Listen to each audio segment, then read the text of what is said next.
बताया था दो संख्याओं का अभाज्य गुणनखंड विधि द्वारा कैसे हम एचसीएफ ज्ञात कर सकते हैं।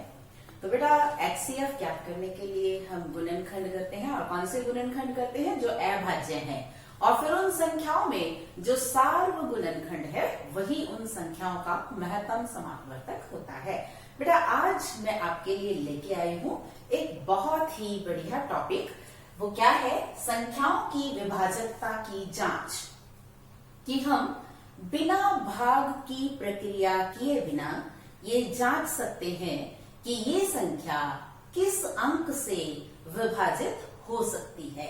अब देखिए, भाग की प्रक्रिया लंबी भी होती है, समय भी अधिक लेती है, तो हम कुछ ही सेकंड्स में संख्या को देखकर ये मालूम कर सकते हैं कि यह संख्या 2 से विभाजित होगी, 3 से विभाजित होगी, 4 से विभाजित होगी, 5 से, 6 से, ऐसे बेटा बहुत सारे नंबर्स हैं जिसमें हम संख्या की विभाजकता की जांच कर सकते हैं। आज मैं आपको बताऊंगी कि कैसे हम संख्या को देखकर ये बता सकते हैं कि यह संख्या 2 से विभाजित है, 3 से विभाजित है, 4 से विभाजित है, 5 से विभाजित है या 6 से विभाजित है। तो सबसे पहले मैं आपको बता रही हूं कि किसी संख्या को देखकर ये अनुमान कैसे लगाया जाएगा कि यह 2 से विभाजित है। देखिए, किसी संख्या का इकाई का अंक यदि 0, 2, 4, 6 या 8 होता है, वो संख्या हमेशा 2 से विभाजित होती है। तो सबसे पहले मैं आपको बता रही हूं 2 से विभाज्य, 2 से विभाज्य संख्याएं।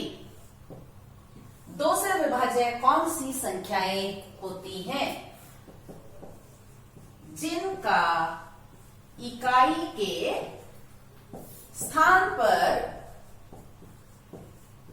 0, 2, 4, 6 या 8 होता है।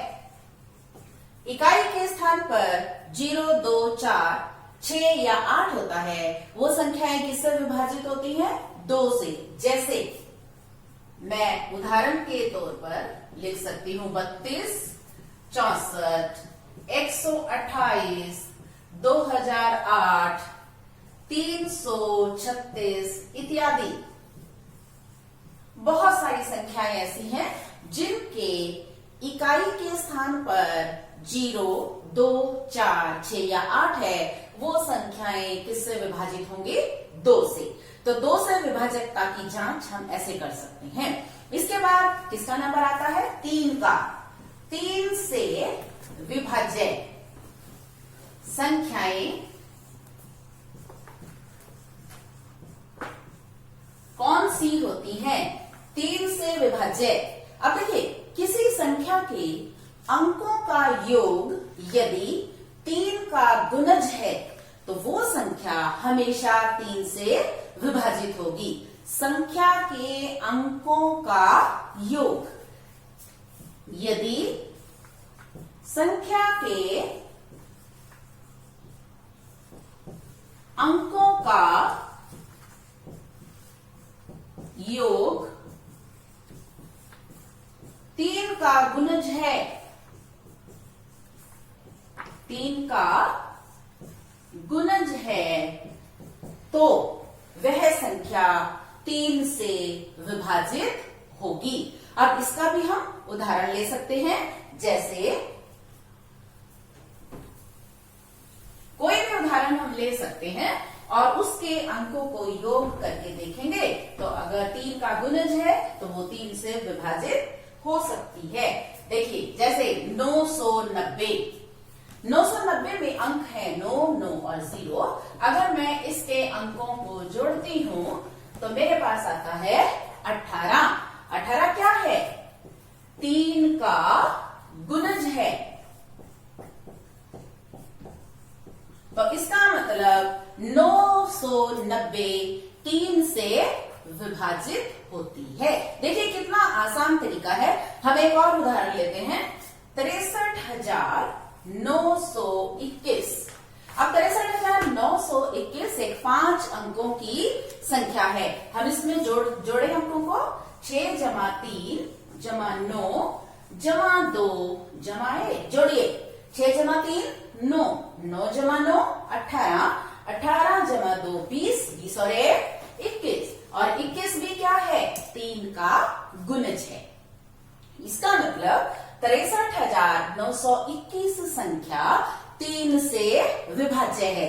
तो बेटा जिस भी संख्या के अंकों का योग 3 का गुणज होगा वो संख्या 3 से विभाजित होगी।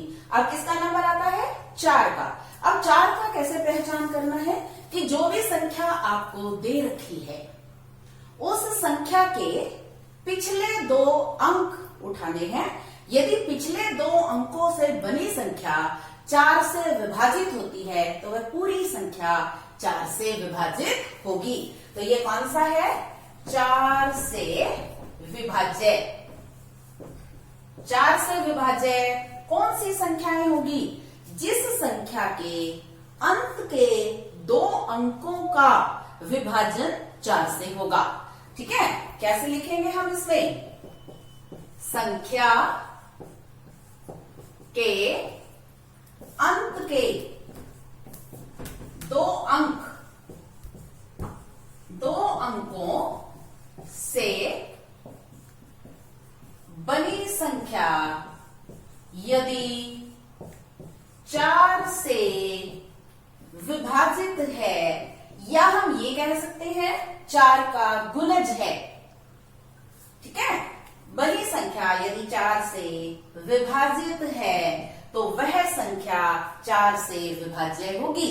अब इसका भी हम उदाहरण ले सकते हैं, जैसे 2856, 2856। अब इसके अंत में जो 2 अंक है वो क्या है? 5 और 6। 5 और 6 अंकों से कौन सी संख्या बनेगी? 56। और 56 किसका गुणज है? 4 का। और 56 4 से विभाजित होती है। आपको मालूम है ये सभी? सबको मालूम है ना? 56 किसका गुणज है? 4 का। इसका मतलब 2856 विभाजित होगी किससे? 4 से। हम एक और उदाहरण इसका लेते हैं, 3060। 3060 में जो अंत में 2 अंक हैं 6 और 0। अब 6 और 0 से कौन सी संख्या बनती है? 60। 60 भी 4 का गुणज है। तो इसका मतलब 3060 4 से विभाजित होगा। तो 4 से विभाजकता का नियम आपको समझ में आ गया कि संख्या के अंत में जो 2 अंक है उन दोनों अंकों से बनी संख्या यदि 4 का गुणज है या 4 से विभाजित होती है तो पूरी संख्या 4 से विभाजित होगी।